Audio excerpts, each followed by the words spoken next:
Commander Dexfeld dragged his wounded leg across the smooth crystal floor of the Coalition military base. Each step sent sharp pain through his damaged exoskeleton. But he had endured worse during the 5-year war against the Void Swarm. His 3 black eyes scanned the familiar corridors where he had walked as a young recruit decades ago. Now he returned as a battle-scarred veteran, carrying secrets that would haunt him forever. The crystalline walls reflected his battered appearance. Deep claw marks ran across his chitinous armor, and one of his 4 arms hung uselessly at his side, but the physical wounds were nothing compared to what he had witnessed on the Outer Rim battlefields. The images played in his mind like a broken recording, humans doing impossible things, surviving what should have killed them, fighting with a ferocity that made even the Void Swarm retreat in terror. General Mordok waited in the debriefing chamber, his massive bulk filling the chair behind an obsidian desk. The general's purple skin bore the ritual scars of high command, and his 6 eyes studied Dexful with cold efficiency. Around the room, holographic displays showed star maps marking Coalition victories across the galaxy. The war was officially over, but Dexful knew the real story was far more complicated. "That's it, Commander," Mordok rumbled, his voice like grinding. "Stone, your service record speaks for itself. 47 major engagements, 6 commendations for valor, and you survived when entire battalions fell to the Swarm." Dexful lowered himself into the visitor's chair, his injured leg protesting the movement. The datapad slid across the polished surface with a soft whisper. His discharge papers, pension details, and a medal recommendation, everything needed. To close the book on his military career, "The war is over," Mordok continued, tapping the desk with a thick finger. "The Void Swarm has been eliminated from all known sectors. Coalition forces performed admirably, especially our human allies." The word allies stuck in Dexval's throat like a bone. He had fought alongside humans for 3 years, watched them in battle, shared trenches and bunkers with them. What he had seen defied everything he knew about warfare, biology, and the limits of mortal flesh. "Sir, about the human battalions stationed on Kepler 44-B, Dexval began carefully. Their combat performance showed some unusual characteristics that might warrant further investigation." Mordok's expression hardened. The humans performed adequately within expected parameters. Their casualty rates were acceptable, and they followed orders. "There is nothing unusual to investigate." "But General, during the siege of Proxima Station, you witnessed soldiers doing their duty." Mordok cut him off sharply. "Nothing more. I suggest you focus on your recovery and civilian reintegration rather than dwelling on battlefield stress." Dexval felt the dismissal like a physical blow. Battlefield stress.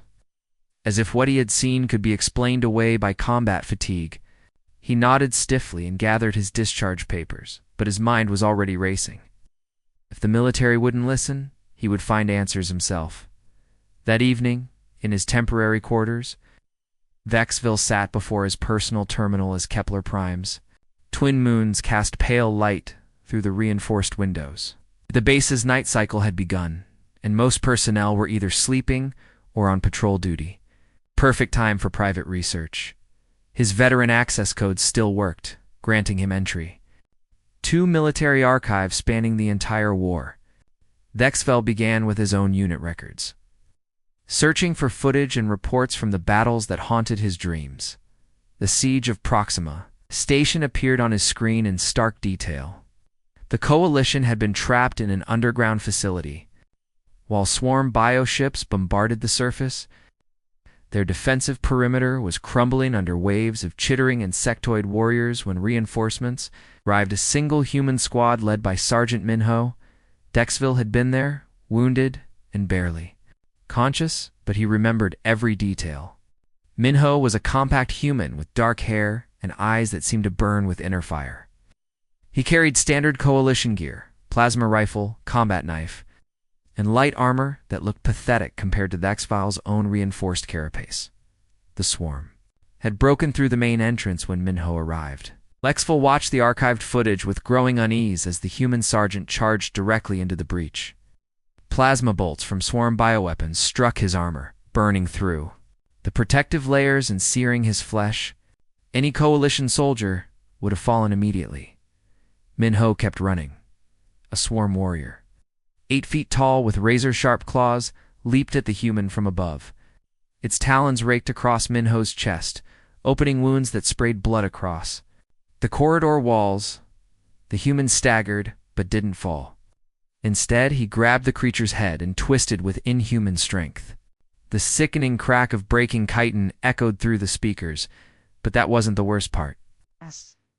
As Dexvale watched, Minho's wounds began closing, not healing. That took time. Closing as if his body was rewriting itself in real time.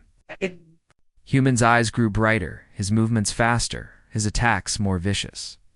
He carved through the swarm nests like death incarnate, his plasma knife leaving trails of superheated metal in the air.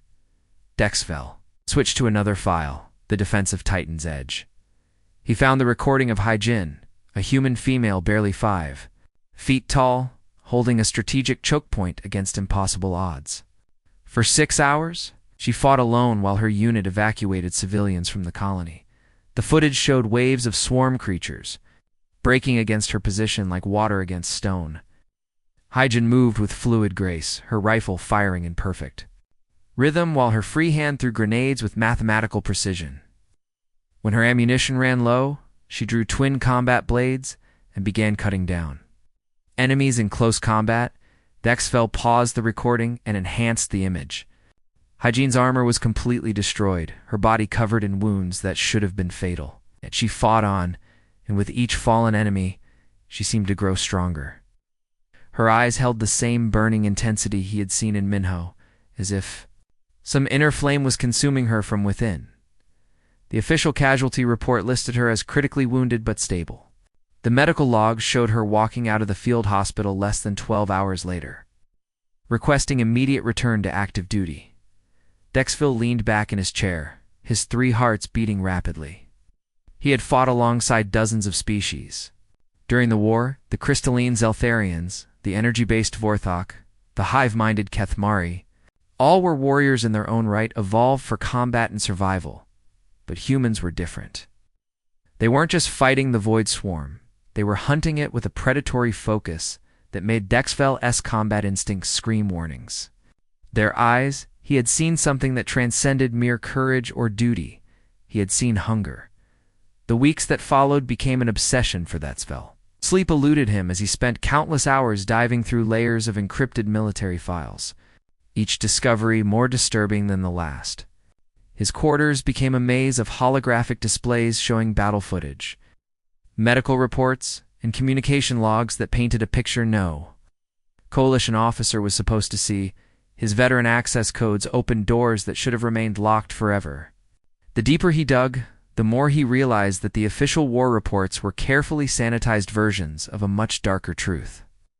Every human engagement had been documented, cataloged, and then buried under layers of classification that would have deterred any reasonable investigator. But Dexvale was no longer reasonable. He was a soldier who had seen too much, and the questions burning in his mind demanded answers. The mining world of Kepler 442b had been one of the bloodiest battlegrounds of the entire war. The Void Swarm had transformed the planet's extensive tunnel networks into a massive hive, spawning new warrior breeds at an alarming rate. Coalition forces had suffered devastating losses trying to penetrate the underground complex, with entire battalions disappearing into the twisting passages never to be seen again. That's when Command had deployed the Human Special Forces unit designated Alpha 7. Dexvale found the helmet cam footage, buried in a restricted tactical analysis folder. The recording belonged to Private Kexalon, a Zeltharian soldier assigned to provide fire support for the human assault team. The crystal-based warrior's natural armor should have made him one of the most resilient soldiers in the unit. But what Dexvale saw made his hands tremble as he manipulated the holographic controls. Sergeant Dong Wu led the advance through a narrow tunnel that pulsed with organic growths. The swarm had transformed the mining shafts into living arteries, coating the walls with acidic secretions that could dissolve Coalition armor in seconds. Toxic spores filled the air like a green fog, and the very atmosphere seemed to writhe with malevolent life. Atmospheric readings are off the charts, came Kexalon's voice through the CUM system. Those spores will eat through our suits in minutes. We need to fall back and call for environmental gear. But Dongwu kept walking forward, his human form seeming impossibly small in the alien tunnel. The toxic clouds swirled around him like living things, drawn to the heat of his body. Through the helmet cam, Dexville could see the warning lights flashing red on the human's equipment displays. The acidic compounds began eating through his armor plating. "Sergeant, your suit integrity is failing," called out another voice, Gu, the squad's technical specialist. "You're taking massive chemical exposure." Dongwu's response was calm, almost casual. "I can feel it working on me. Burns a little, but I'm still standing." The helmet cam footage showed the impossible truth. Where other species would have been reduced to dissolving flesh in minutes, Dongwu continued his steady advance. His exposed skin showed angry red welts where the acid had touched him, but instead of weakening, he seemed to be adapting in real time. His breathing became deeper, more controlled, as if his lungs were learning to process the toxic atmosphere. "Is he still moving?" Kexalon's panicked voice crackled through the cum. The Zeltharian's own crystal armor was already showing stress fractures from the acidic environment. "Don't question it," Jiwoo replied, her voice carrying a tone that made Vel's combat instincts flare, to stay behind him and try to keep up. The footage continued for another 20 minutes, showing Dongwu leading the squad deeper into the hive complex. With each step, he seemed to grow more comfortable in the hostile environment. His movements became more fluid, his reactions faster. As if the toxins that should have killed him were instead making him stronger. When they finally encountered the swarm warriors, Dongwu fought like a force of nature. His hands moved with inhuman speed, tearing through chitinous armor that could deflect plasma bolts. The acidic atmosphere that had been slowly killing the other soldiers seemed to energize him. Taze's eyes burned with the same inner fire Dexville had seen in Minho and Haijin. Dexville paused the recording and cross-referenced it with medical data from the mission. Dongwu's post-battle physical showed cellular changes that defied known biology. His blood chemistry had altered to neutralize the swarm toxins, and his muscle density had increased by 30%. The medical officer's notes were brief but telling. Subject shows complete adaptation to hostile environment. Recommend further study. But the study never happened. The medical files showed that Dongwu had refused additional testing and returned to active duty within hours of the mission's completion. The next file made Dexville's breath catch in his throat. Europa Station had been humanity's first major urban warfare engagement against the swarm. And the battle had turned the moon's sprawling city into a three-dimensional maze of death. Skyscrapers became vertical battlefields, and soldiers fought, room to room through structures that reached into the thin atmosphere. The recording came from a drone surveillance unit tracking coalition forces through the urban canyon. Dexville watched as a squad of mixed-species soldiers moved through the skeletal remains of a 40-story office complex, hunting swarm infiltrators that had been using the building as a staging ground. Corporal Taman was point man for the operation, his human reflexes making him ideal for the close-quarters combat that dominated urban warfare. The surveillance drone tracked him as he moved through the building's upper floors, his weapon scanning for targets in the perpetual twilight of Europa's long day. The attack came without warning. A swarm bioconstruct camouflaged as part of the building's organic infestation erupted from the wall and struck Taman with the force of a missile. The impact sent him crashing through the reinforced window and into the void beyond. Dexville enhanced the image, tracking the human's fall through 40 stories of empty air. At terminal velocity, Taman's body should have been pulverized on impact with the street below.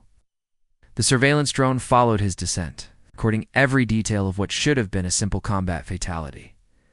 But when Taman hit the ground, he didn't die. He didn't even stay down. The human's body struck the concrete with enough force to crack the reinforced pavement. But instead of lying still, he rolled to his feet in a single fluid motion. Through the drone's sensors, Dexville could see the massive trauma to Taman's internal structure, broken ribs, internal bleeding, fractures that should have left him paralyzed, yet the human was already moving. already fighting 3 swarm. Warriors had been waiting in the street, drawn by the sound of impact. They surrounded Timon with the confidence of predators closing in on wounded prey. The largest of the creatures, a blade-limbed horror the size of a ground vehicle, struck first with claws that could slice through battle tank armor. Min caught the creature's strike with his bare hands. The surveillance footage showed impossible strength as the human held the swarm warrior's razor-sharp claws inches from his face. His muscles bulged with effort that should have been beyond human capability, and his eyes blazed with that familiar inner fire. Then, with a sound like breaking stone, he twisted the creature's limbs until the chitinous armor snapped. The other 2 swarm warriors attacked simultaneously, but Timon moved like liquid death between their strikes. His hands became weapons, crushing exoskeletons and tearing through alien flesh with terrifying efficiency. Within minutes, all 3 creatures lay dead around him. The human was already heading back toward the building to rejoin his squad. Most disturbing part was his voice over the comm channel, Timon to control. Minor fall, no injuries. Continuing mission. Dexfall checked the medical logs from that engagement. Timon had reported for duty the next morning without visiting a medic. His official status remained combat effective, with no notation of the 40-story fall that should have killed him. But the pattern went deeper than individual incidents. As Dexfall compiled data from dozens of human engagements, he discovered something that made his blood run cold. Human casualties, reported as killed in action, had a disturbing habit of disappearing from morgues before proper autopsies could be performed. The first case he found was from the Battle of Rigel Prime. Corporal Yansu had been reported dead after taking a direct hit from a swarm bioweapon that liquefied internal organs. The field medic's report was clear. No vital signs. Extensive tissue damage, pronounced dead at 14:30 hours. But the morgue intake log showed no record of Yansu's body arriving. When questioned, the medical staff claimed clerical error and possible misidentification in the field. 3 days later, Yansu appeared on the active duty roster for another engagement on the same planet. The pattern repeated across every major battlefield. Humans reported as killed in action would vanish from morgues, only to reappear in combat zones with no explanation. Medical officers who asked questions were transferred to other units, and their replacement staff seemed carefully selected for their willingness to avoid difficult inquiries. Dexfall found himself staring at a massive holographic display showing interconnected data points that painted a terrifying picture. Humans weren't just surviving impossible odds or recovering from fatal injuries. They were coming back from death itself, returning to battle stronger and more dangerous than before. In the quiet of his quarters, surrounded by evidence that could shake the foundations of the coalition, Dexfall finally understood why General Mordok had been so quick to dismiss his questions.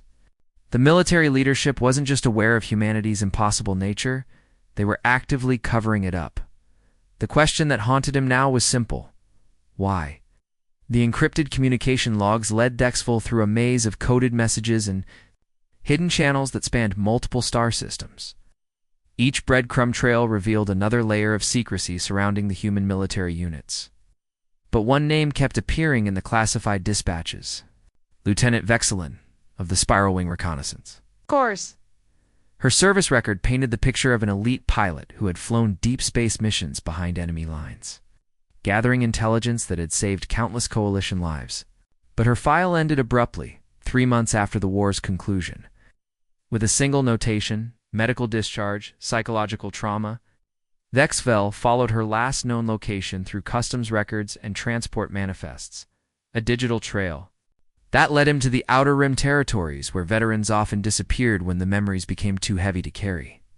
The asteroid mining station Series 7 was exactly the kind of place where someone could vanish into the crowd of broken soldiers and forgotten heroes. The station rotated slowly against the starfield, its industrial bulk scarred by decades of hard use. Docking bays carved into the asteroid's surface welcomed freighters and passenger transports, while the interior honeycomb of tunnels housed everything from legitimate businesses to the kind of establishments that didn't ask questions about their customers past. Dexfall found the nebula's edge in the station's lower levels. where the artificial gravity was weaker and the air recyclers worked overtime to mask the smell of desperation. The bar catered to spacers and veterans, its dim lighting and soundproofed walls providing the perfect environment for drinking away memories that refused to fade. Vexilin sat alone in a corner booth, her distinctive spiral wing physiology making her impossible to mistake.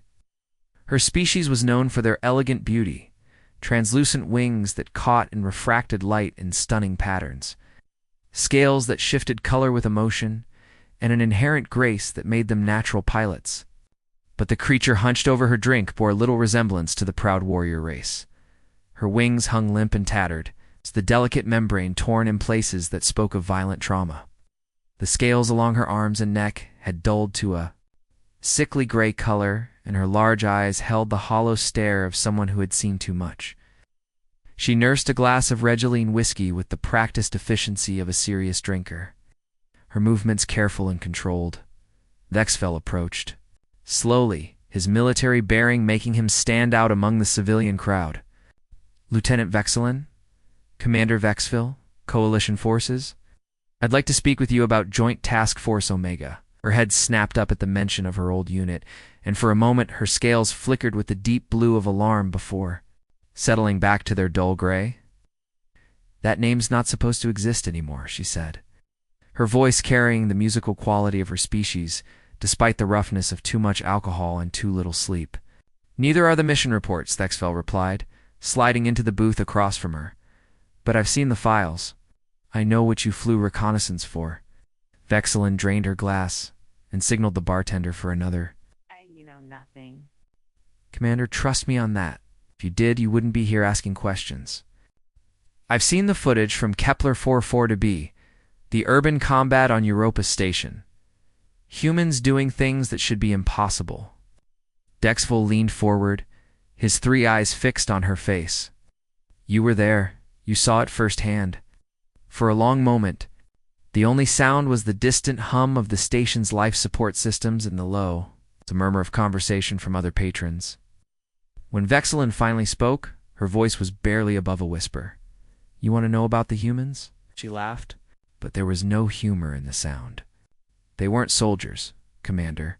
They were something else entirely. Something that wore human faces and spoke human words, but underneath." She shuddered, her scales rippling with memory.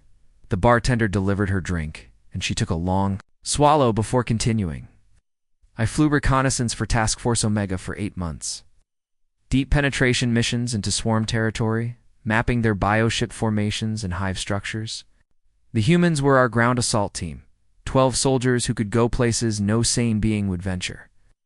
Dexville activated a small recording device, but Vexilin's hand shot out with surprising speed to cover it. "No recordings. Some things shouldn't be preserved for posterity."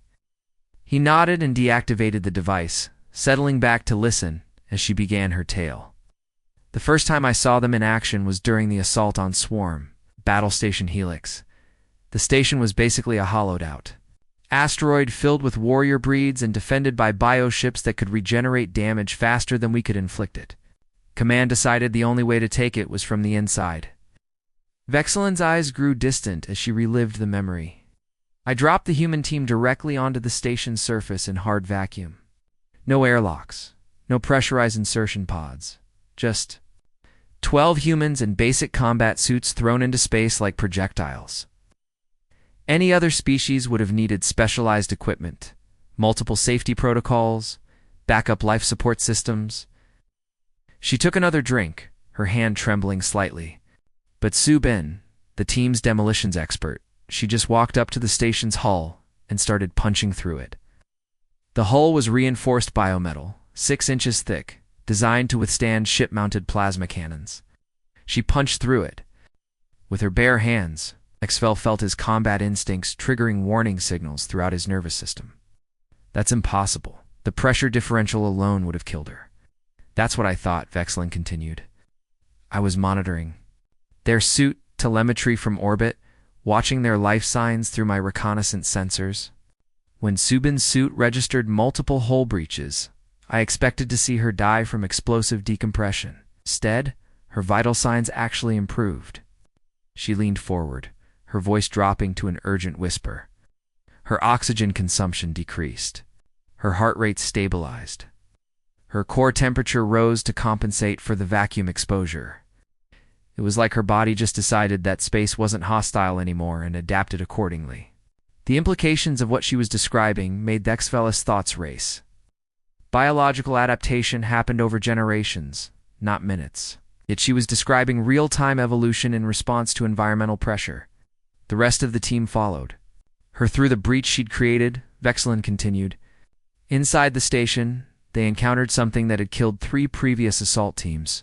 Swarm neural parasites.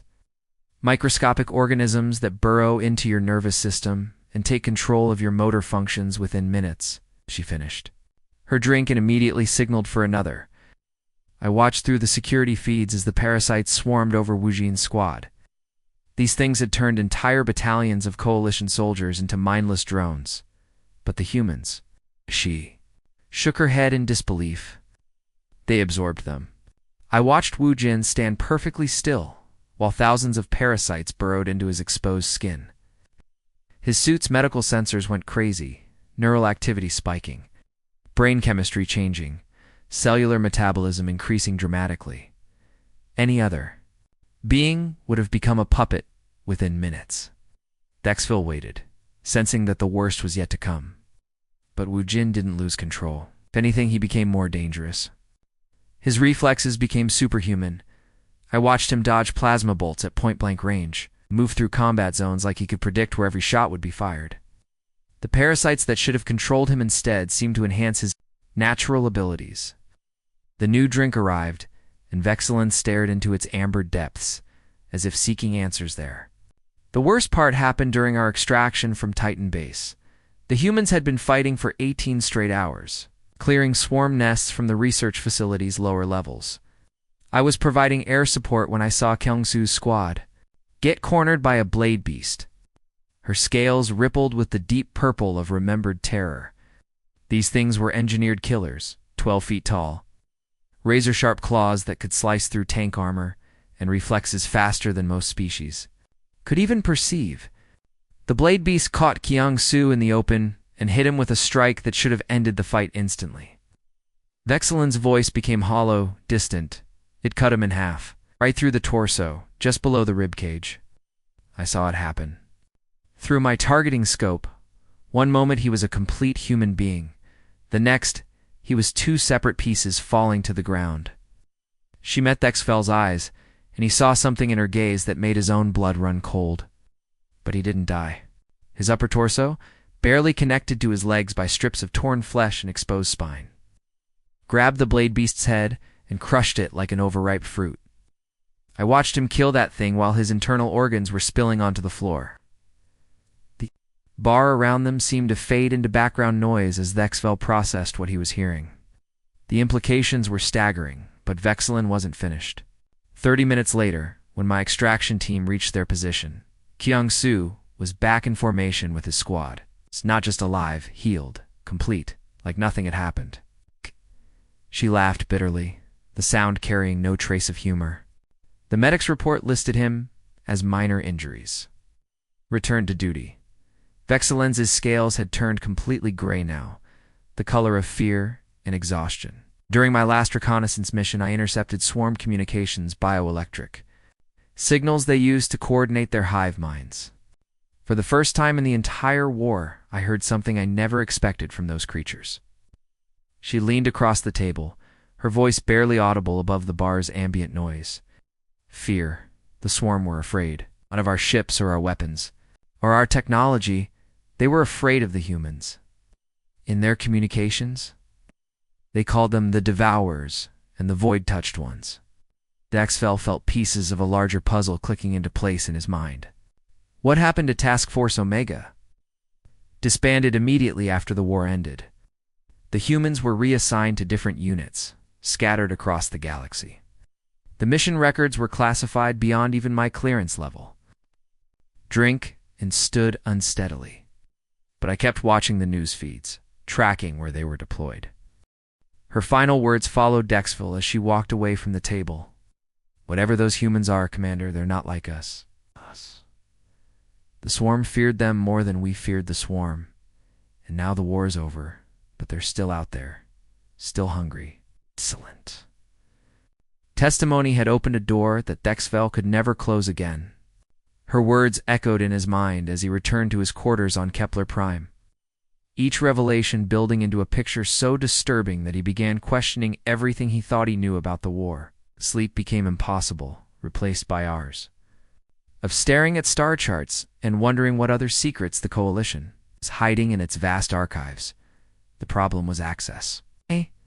Medical research files required clearance levels far beyond what a field commander possessed, even one with his distinguished service record. But decades of military service had taught Dexville that every system had weaknesses, and every organization had members who could be convinced to bend the rules for the right cause. Dr. Rethmuck had served as field medic during the siege of Vega colony, where Dexville had saved the doctor's life during a swarm assault. The debt was old but real, and medical officers often retained access to research databases long after their active service ended. More importantly, Rethmuck had always been curious about things that didn't fit standard patterns. The meeting took place in a sealed medical laboratory on the station's research level, where privacy screens and signal dampeners were standard equipment. Rethmuck's tentacled form moved nervously around the sterile space, checking and rechecking the security protocols before finally settling at a data terminal. "What you're asking for could end both our careers," the doctor said, his translator rendering his clicking speech into standard Coalition. "Medical research files are restricted for good reasons. Some knowledge is too dangerous to share freely." "I've seen things during the war that don't make sense," Dexville replied. "Human soldiers doing impossible things, surviving injuries that should have killed them. The official reports don't match what I witnessed firsthand." Rethmuck's compound eyes studied him for a long moment before the doctor's manipulator tentacles began working at the terminal. "I've wondered about some of the human medical data myself. There were cases that violated everything we know about biology and battlefield medicine." The first file that appeared on the holographic display made Dexville's heart skip a beat. Dr. Zenthara's classification marking read Cosmic Clearance Eyes Only, indicating secrets that could affect entire star systems. The Kethmori researcher was known throughout the galaxy for her groundbreaking work in xenobiology, making her involvement in human studies deeply significant. Subject Jamin, human male, age 24 standard years. Dexval read aloud. Initial examination revealed standard human physiology within expected parameters. However, after exposure to combat stress and multiple injury events, the subject exhibits cellular regeneration rates 300% above theoretical maximums for any known organic species.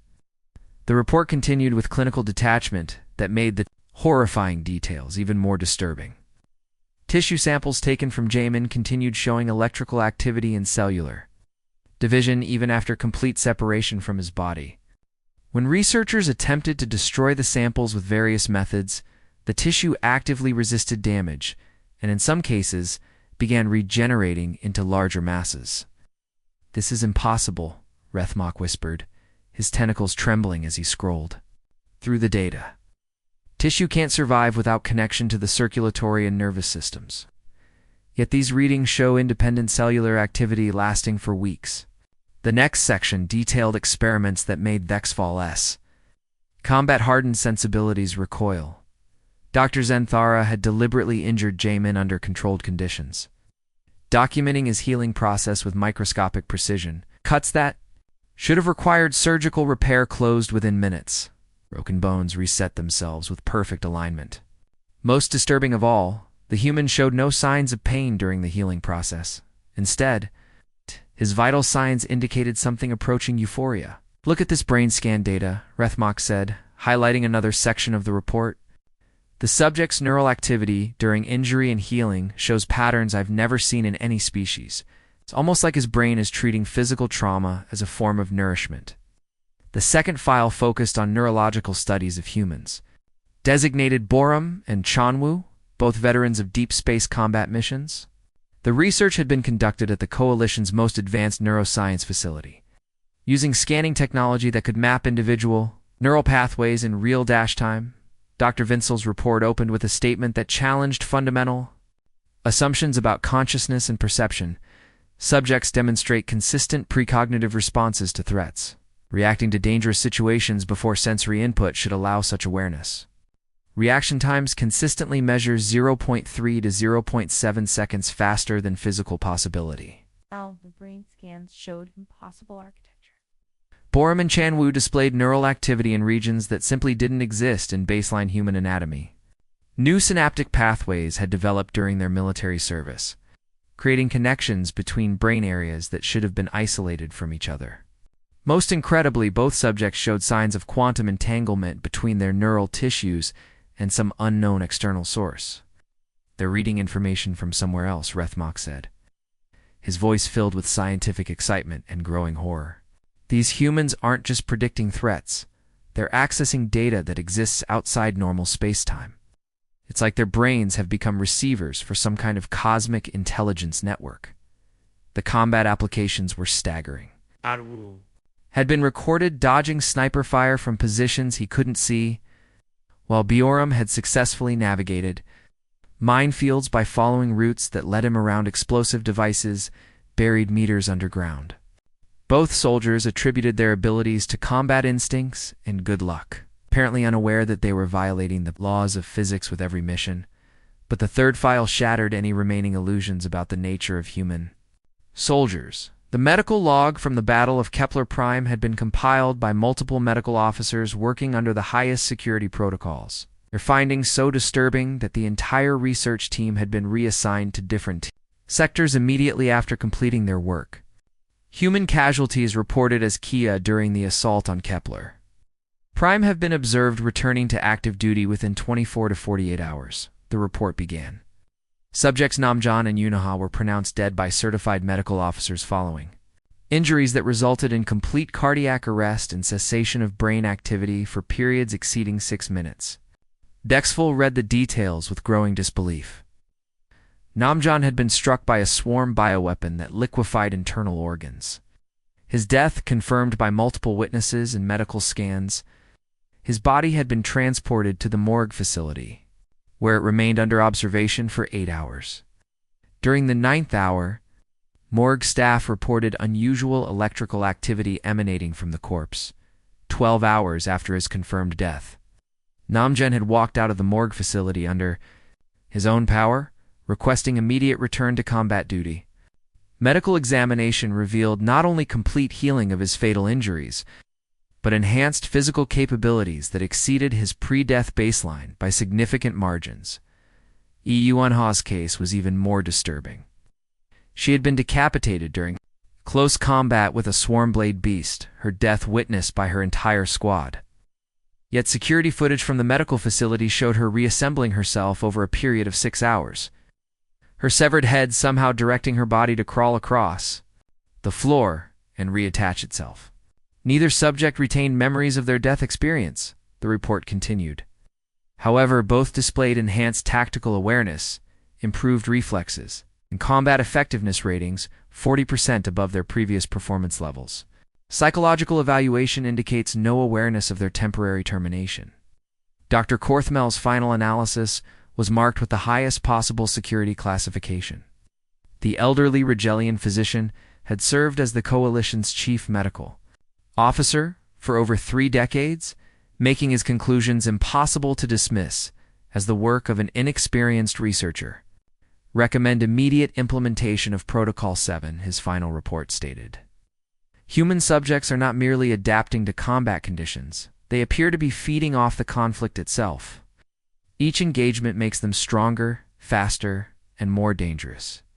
Analysis of combat effectiveness data shows exponential improvement curves that violate all known biological limitations.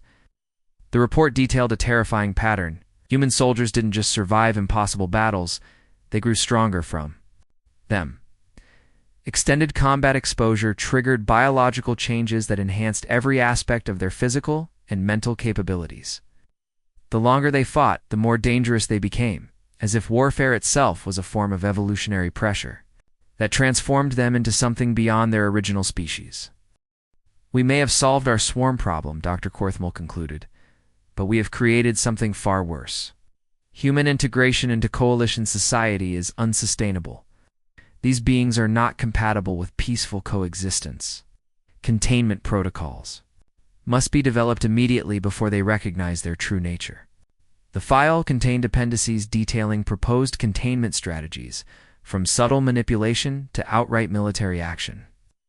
Plans for isolating human populations, limiting their access to advanced technology, and if necessary, eliminating them entirely if they became too dangerous to control.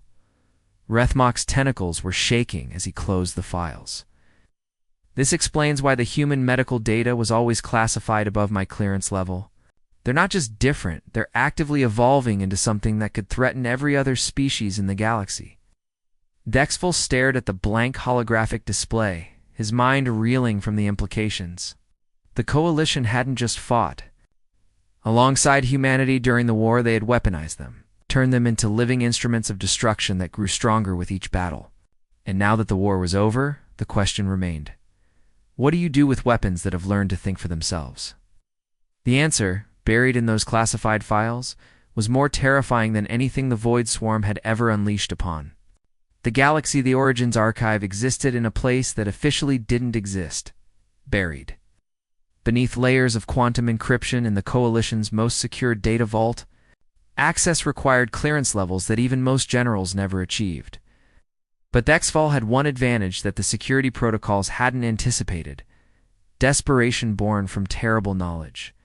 Dr. Rethmok's medical access, combined with Dexville's veteran codes and a forgotten maintenance tunnel in the data center's infrastructure, provided the perfect storm of circumstances needed to breach the impossible. The physical servers housing the Origins archive hummed with power deep in the station's core. Their crystalline matrices, storing secrets that could reshape the galaxy's understanding of itself. The first file that materialized in the holographic display carried a timestamp from over a century ago, before the Void Swarm had ever been encountered by Coalition forces. The header read Harbinger Archaeological Survey, Deep Space Sector 7, and bore the seal of the Coalition's most classified Xenarchaeology Division. Initial excavation of Harbinger ruins on planet designation Keth-Primsivan has revealed technological artifacts of unprecedented sophistication, the report began. The Harbinger civilization appears to have achieved mastery over biological engineering on a scale that dwarfs current Coalition capabilities. Dexville scrolled through technical specifications and archaeological findings that painted a picture of a species so advanced they had transcended the normal limitations of organic life. The Harbingers had created living technologies, bioships, that could adapt to any environment.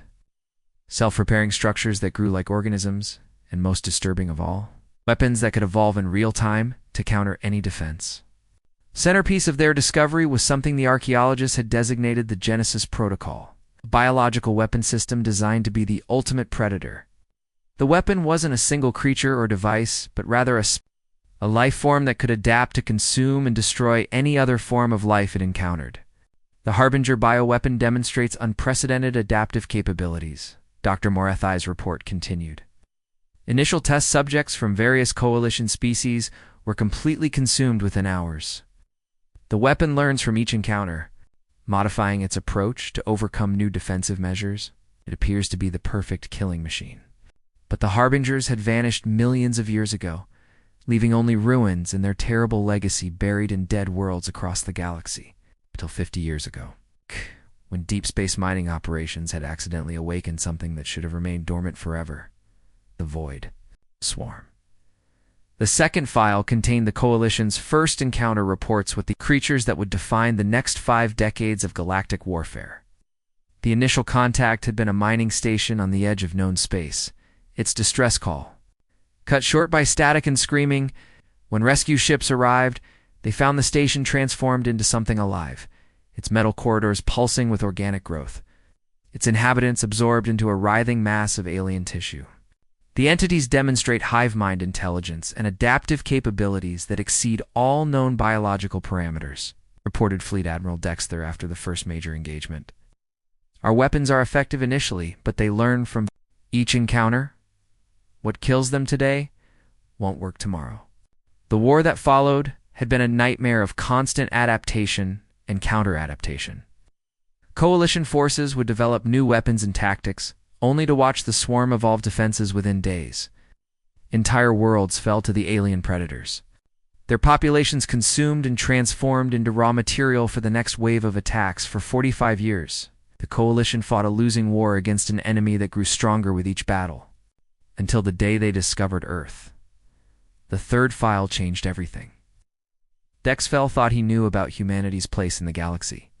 The header read Project Genesis Sol System Survey and carried authorization codes from the highest levels of Coalition Command.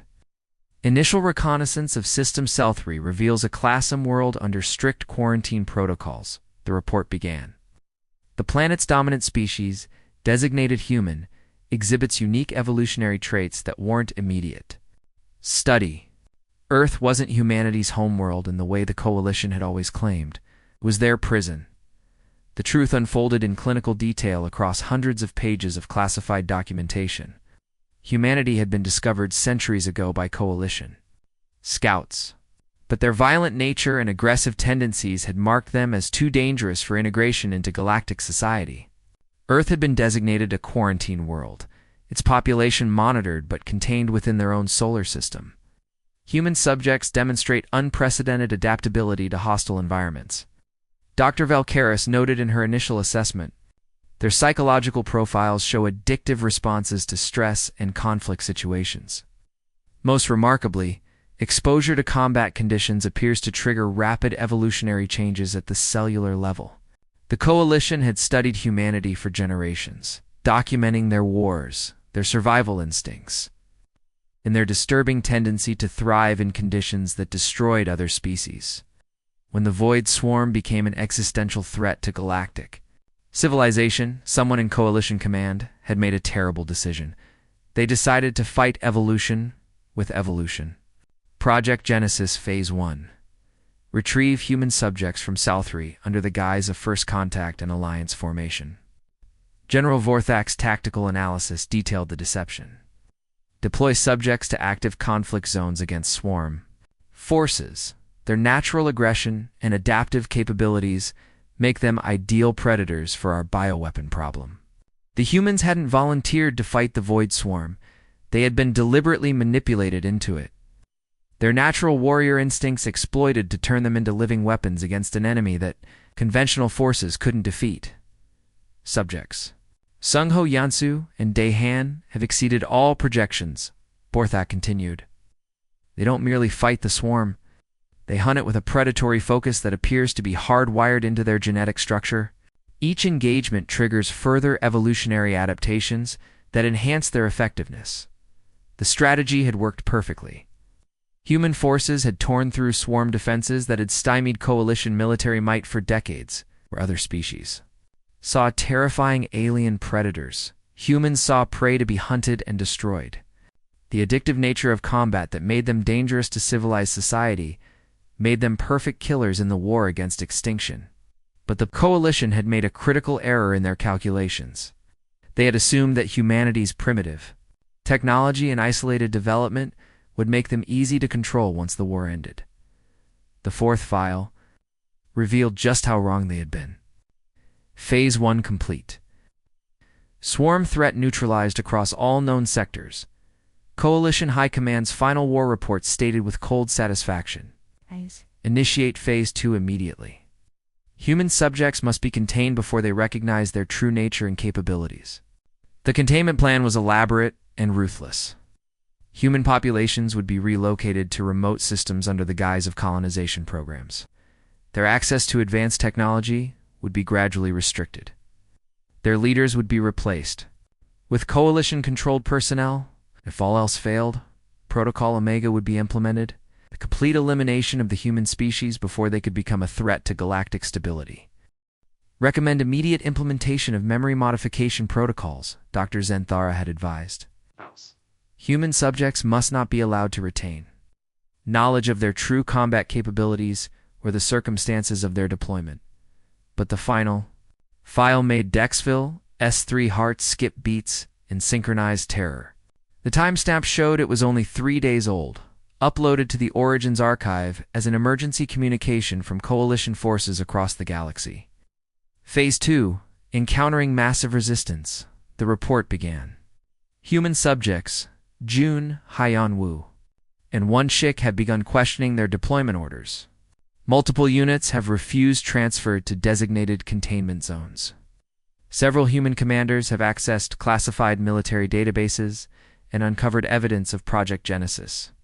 The situation was deteriorating rapidly. Human units stationed across the galaxy were going dark, disappearing from Coalition tracking systems with their advanced equipment and weapons.